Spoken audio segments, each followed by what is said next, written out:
So last time we did the history of yoga, basically the super early stuff that there's a lot of talk about, but nothing is really 100% sure, because when it's oral tradition, it's tough to figure out what really happened before we have detailed written records. But the more recent history, and when I'm saying more recent, is the last 2,000 years, is a little easier because there is written records. The earliest written records is from the Vedas. These are this is called a pre-classical period. So Vedas are kind of poems that are. I try to read them. It's tough to read. It's not a very long thing to read. It's basically, if you had a very short book, maybe if you had a paperback, it would be 20, 30, 40 pages. And it's basically a collection of little poems, and yoga is mentioned in those poems the first time. There's a bunch of other stuff in there. It's not just about poems. It's mostly mantras, songs, rituals that are explained, and these Vedas are fairly unstructured. So which makes it difficult to read. It's kind of like if you went to if you had no idea what the Bible is, and if you have no context and you start reading the Old Testament, this is kind of like what it felt like. I think I gave up after I didn't read very much, but maybe 20 minutes I try to read it, and I'm not sure if it's if you're coming from a different culture and reading something that's very old, it doesn't. I don't think there's much you can really extract from the Vedas. At least I couldn't.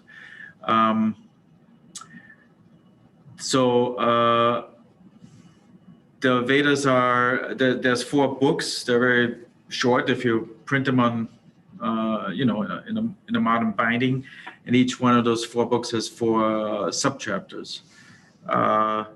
So, for instance, I think something I remember reading, I think, is if you go in the forest or to a creek, and when the sun comes up, it's good for your eyes if the sun reflects on the leaves and the water. So there's things that probably rhyme in the original text. That this is kind of a lot of the Vedas. There's roughly 1,000 hymns or rhymes, and they are on 8 to 10 verses long. There's shorter ones, there's longer ones. Each of the verses or Vedas each of the shorter segments is associated with a Hindu god. The Brahmins, the upper caste that we mentioned, spent some time with last time, the spiritual castes. And there's a group that I didn't really know before my last trip to India, the Rishis. They're considered wise people, sages, also truth seekers and truth seers. And they wrote something much longer than the Vedas that I get to next. But they basically developed these kind of weird collection of things into a more organized yogic system, and that attempt is seen as part of the Vedas. So the main part of the Vedas, in terms of amount of reading, is what we're going to is this commentary, really. Also, the original Vedas, including the commentary by some, is considered as given by the universe or God or whatever, but it's not written, not considered written. Kind of like in Christianity, the Ten Commandments was given directly, not created by people. So the commentary on the Vedas is certainly, well, it's all written, but the commentary, at least historically, is we are certain that was written by the Brahmins and the rishis that tried to get something a little more actionable out of it. So there will be different schools interpreting different verses differently, a little bit like in the Christian tradition, people will look at a verse in the Old Testament and try to apply it to today, something that is thousands of years old. How is it relevant today? So the first attempt to do this is the Upanishads. I don't know if I think that's how it's pronounced.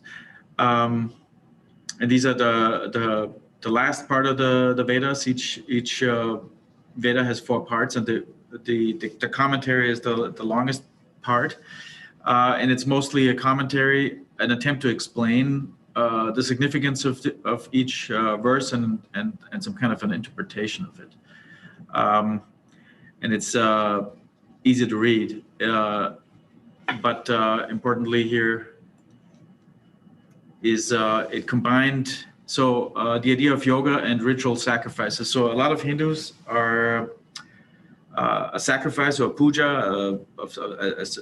a gift of some sort is kind of central to a lot of very old religions, and it combined some of the first yogic ideas with this gift idea, where the highest sacrifice is one's own ego. So the old version of yoga, which we've discussed the last time, is basically you try to reduce your ego. You try to there's a process, but basically the ultimate goal is that you are becoming, in Jainism, you become a god when your ego is completely gone. And on the way to this is a kind of your thinking becomes shanti, which means you are unaffected by fear or hesitation. You're unaffected by success or failure. Your thinking is clear, and then on this path to enlightenment is the next step is where you basically don't have an ego. You see things as what they are, and this is done. This self-sacrifice is done by self-knowledge. So you study old scriptures and yourself.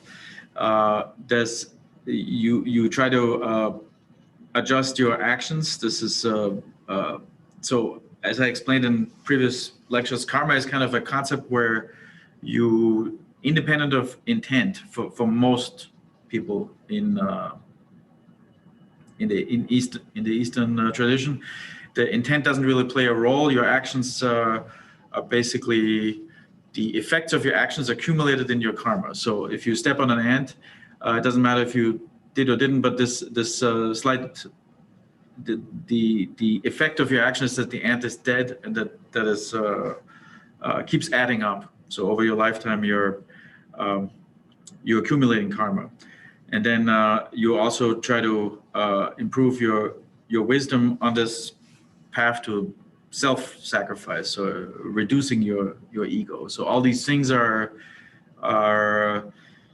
in the Upanishads, and they're very influential in India in other ideas. So one yogic idea that I heard many times, and I didn't really understand why they said this, is that you can't really attain enlightenment if you are uneducated, or you don't have the intellectual power to think clearly or understand concepts clearly. So your education is going to be holding back your path to enlightenment. So this is coming from the Vedas. Basically, the root of this is expressed in the Vedas, and it shows up in many other places later. And again, the Vedas are we are pretty certain written about the end of the writing down of the Vedas is roughly 2,000 years ago. So next comes the classical period of yoga. This is what most people, many people think of as yoga in India. This is basically, in a way, the commentary on the Vedas was a little more organized. Also, in terms of the how much religion plays a role, the Vedas are really considered a religious text. Not everything in the Vedas is about religion. A lot of it is about the beauty of sitting under a tree and stuff like that. But it's considered by Hindus to be a holy text, given not written. So that the influence of religion kind of goes down when we go to the sutras. It's still a lot of yoga poses have a name from a Hindu deity. So dancing Shiva, for instance. There's poses that are called after a Hindu deity, but they're not. But the influence of the importance of religion goes down in the sutras when we move from the Vedas to the sutras.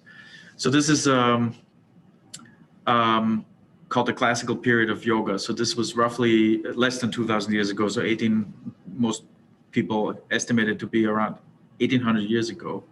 And this is the first,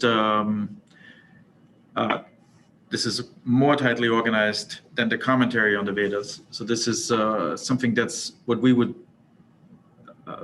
in today's world, would look at and say, well, this is a system. This is not just a collection of unrelated or slightly related items where you have to do a lot of work to tie it together. This is tied together. And the historical figure here is Patanjali, who very likely actually existed.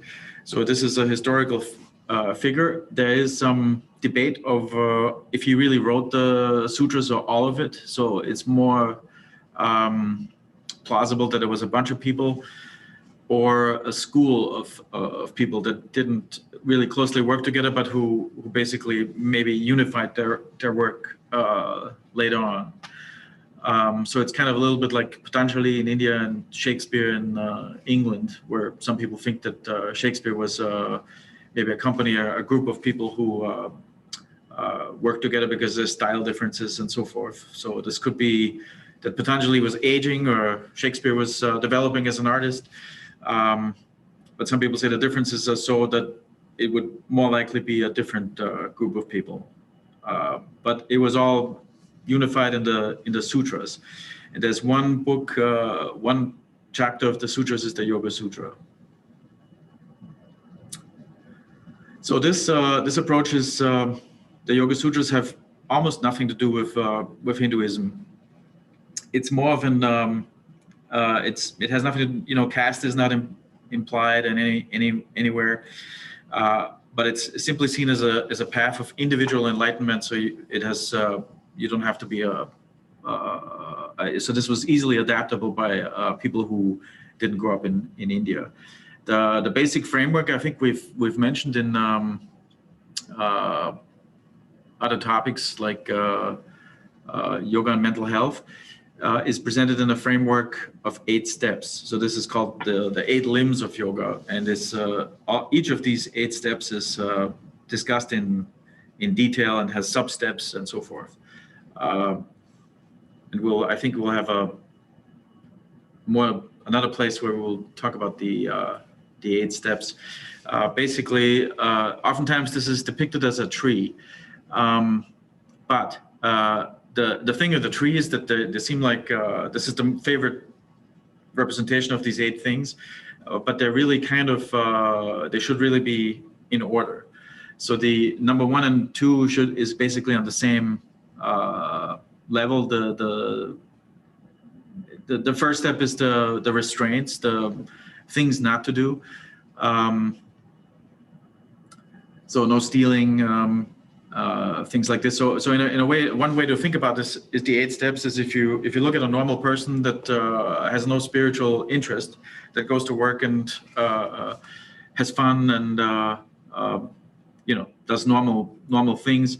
So the first step is to restrain some activities that are bad for you, like going to bed late is part of that, but also more obviously not stealing and so forth.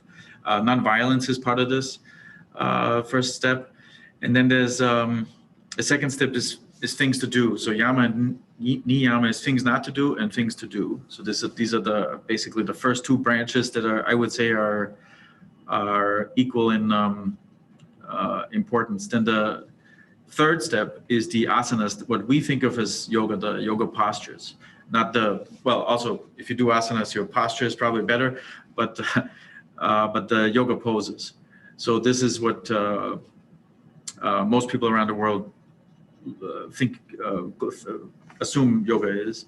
Then the fourth step, this is considered by most people as a higher way of practicing. So there's plenty of people in India that just do pranayama and no asana, no yoga, is breathing technique. So I think I mentioned this also before. In India, in public TV, there's a show that lasts an hour and a half or 2 hours where there's just a person going through breathing techniques. And half the time this person is talking and half the time they're actually doing the exercise. But that's a public access TV pranayama technique that has several 100,000 people on certain days, maybe more than 1 million people watching. There's a lot of people in India, so it's not something that everybody is watching, but it's a significant amount of people. Then there's the first step of concentration is to withdraw some senses. So for instance, you do some yoga poses with your eyes closed.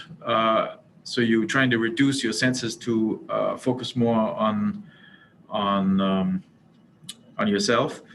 Then there's focused concentration. So this is more, I think we mentioned for sleeplessness, the candle meditation, candle concentration, where you start out with the candle being 10 feet away. You look at the candle for half an hour to an hour. You try to blink as little as possible, and then you move. This would be done for maybe a few weeks every evening, and then you move it closer. Maybe you have it 5 feet, 2 feet away. And then after a few months of doing this, you close your eyes and you imagine the candle being in front of you. So this is one way of concentrating. There's also mantra concentration, where you sing a repetitive mantra and you try to count how many times you've recited it. And then step 7 is meditation, where you remove the object that you used to concentrate on. So this is a higher form of mental practice. So this is something that on my last trip to India, the teacher said we shouldn't really attempt to try because it's pointless. You can't have a modern life. This is for people who live in a monastery or an ashram and who don't have to pay bills, have to think about car insurance expiring and all this stuff. If you have a modern life, you should really not. It's not a waste of time, but it's more productive to focus on something, to concentrate on something. And low levels of concentration could be cleaning something without the TV running, without the radio running, without any other entertainment. So meditation is the step 7. And then samadhi is the where you basically arrive where your ego is so reduced, your senses are withdrawn, and you are basically in a state of bliss, which most people in India think you briefly touch on as you go down this path. So if you, the more you do, the more you briefly touch on bliss or enlightenment, but it's not a constant thing. It's something that just happens occasionally. So this is the main message of the Yoga Sutra. So this is something that many people in India use as basically a guideline, or not just in India, globally.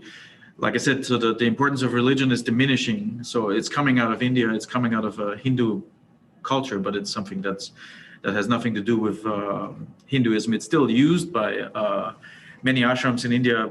Completely think this is a great way to do things, but it can be done by anybody. So millions of people start their yoga class with the Patanjali invocation, which is the person that supposedly wrote the Yoga Sutras. The first part of the English that you don't see says, I want to thank Patanjali for giving us, for for writing down the rules of yoga for mental health. So this is the first part. I want to thank him for writing down the rules of grammar for purity of speech. So we can basically, as a guideline to express what I'm feeling clearly, and for Ayurveda, for the health of the body. So Patanjali is credited with the sutras, which is more than just the yoga. So it's the grammar for clarity of expression, yoga for mental health, and Ayurveda for the health of the body. And when you look at the English, well, the English is much shorter than the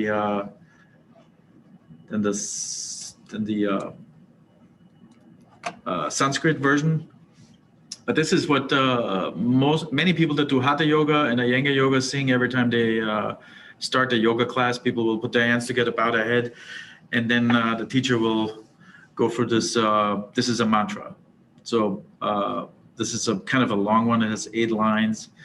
The last 4 lines are a little shorter than the first 4, but this is this would be a Ashtanga yoga mantra. Yogena chittasya padena vacham malam sharirasya vaidyakenam yopa karodam pravaram muninam patanjalim pranjali ranatosmi abaho purushakaram shankachakasi tarinam sahasra sirasam svitam pranamami patanjalim. So this would be something that people sing in a monotone voice. So this would be at the beginning of the class. At the end of the class in Ashtanga yoga, they don't do anything.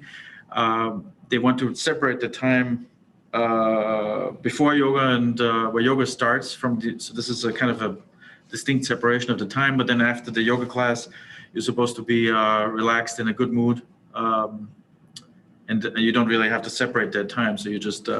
But most yoga schools have something at the end. But this would be the beginning of a Ashtanga yoga class. Then this is another one. We don't have to go through this, but the Ashtanga yoga mantra. Ashtanga is actually a fairly popular yoga school. Ashtanga literally means the 8 limbs.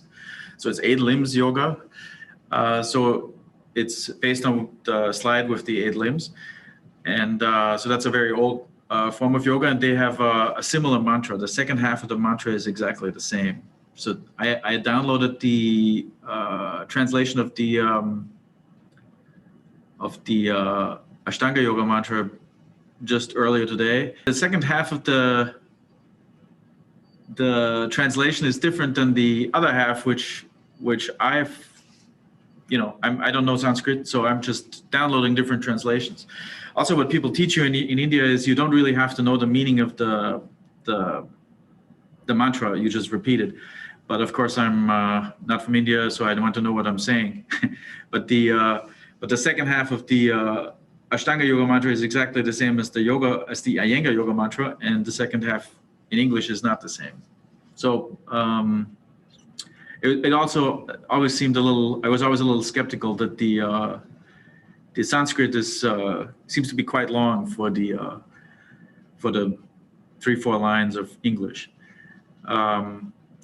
But this is the mantra for the Ashtanga yoga, which is the 8 limbs yoga. So this people call the Yoga Sutras the classical period. So this is what is still very influential. So for instance, we'll get to that later, but Power Yoga and Vinyasa Yoga come out of Ashtanga. So we have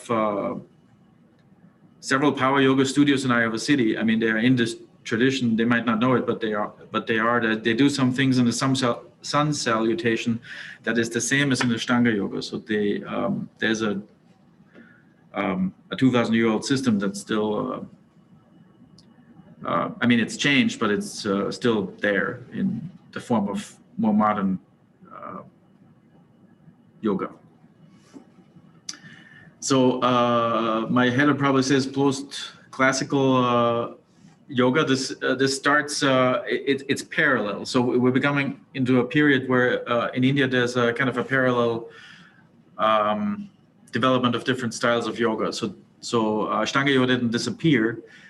But there was starting around 400, well, all the way to today. Really, it shouldn't. It says 1850, but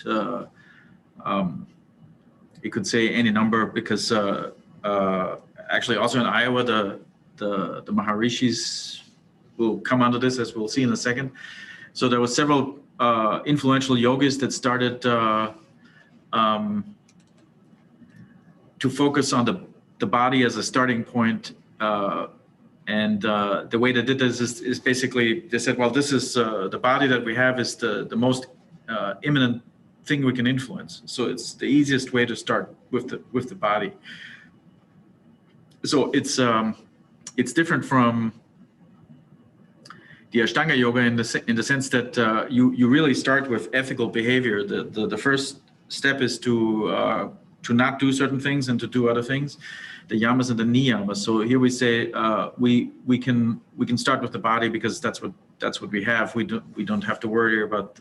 Well, I wouldn't say this is unethical, but there's less emphasis on ethics.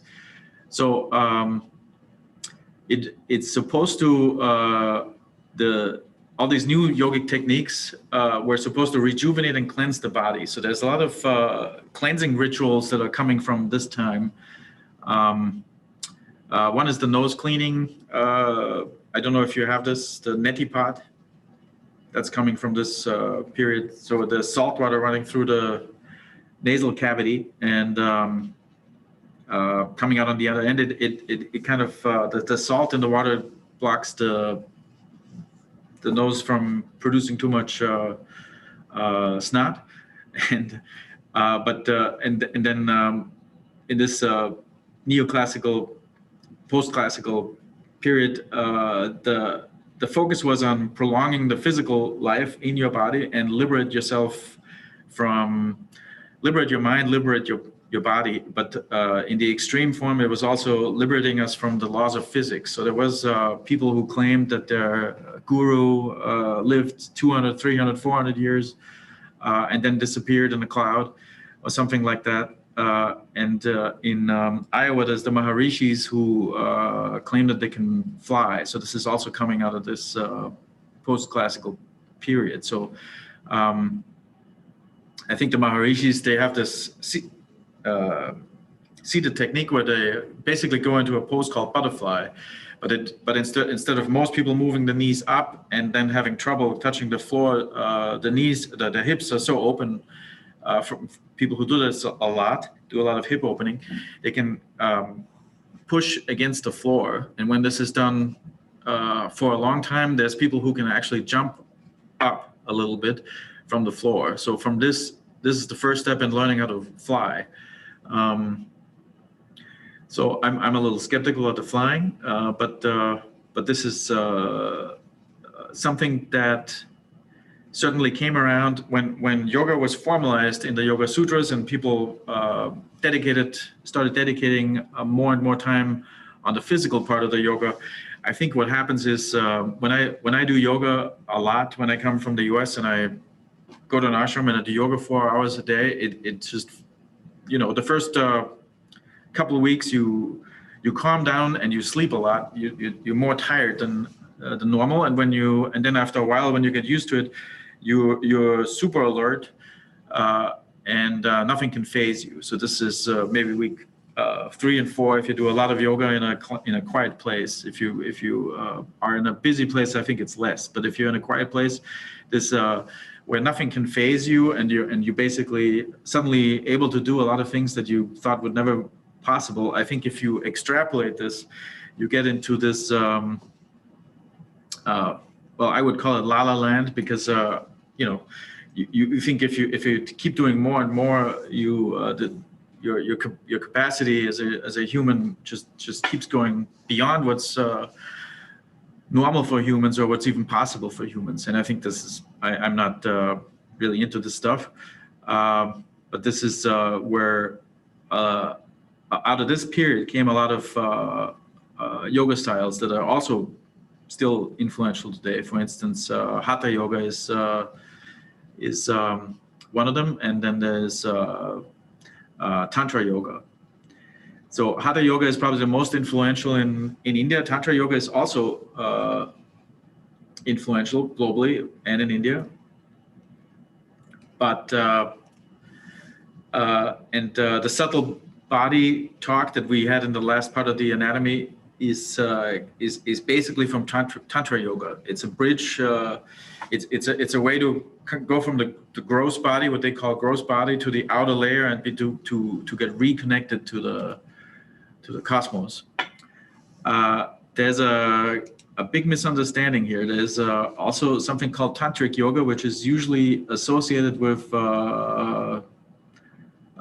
sex. So there's Tantric ashrams where people go to for sexual expression. So this is very little to do with Tantra Yoga. I think there's most people in India agree that someone took a very small part of the literature and and went off into the deep end somewhere. But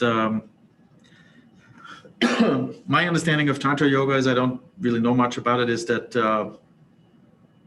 just like in Hatha Yoga, you're trying to reconnect to the universe. So there's a lot of confusion because we are individuals and we are kind of oftentimes feel lost or not disconnected to something greater. So in Hatha Yoga and in Tantra Yoga, we kind of try to reconnect and become happier, calmer human beings by remembering that we're all part of the universe already. We don't have to have a newer car to be happy or to lose weight to be happy. We can we're just unhappy or confused because of this division. So the union of a man and a woman is kind of a infinitesimal small amount of this union with the universe as a whole. So I think that was when you hear Tantric Yoga and sexual health and all that stuff, that is not the main line of Tantra Yoga. The Tantra Yoga has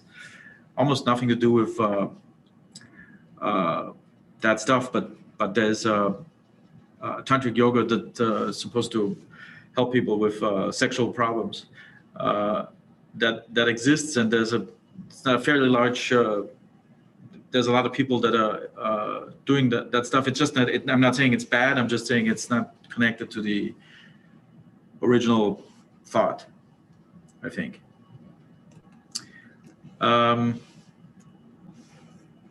So there's past 1850, there's lots of people that came from India to basically introduce yoga to not just the United States but France. I think Iyengar went to France when he was a young guy and started teaching French artists, and then kind of became famous.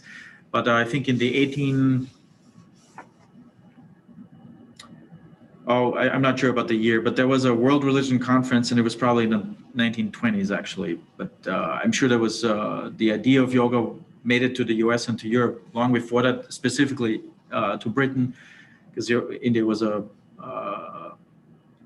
British colony. But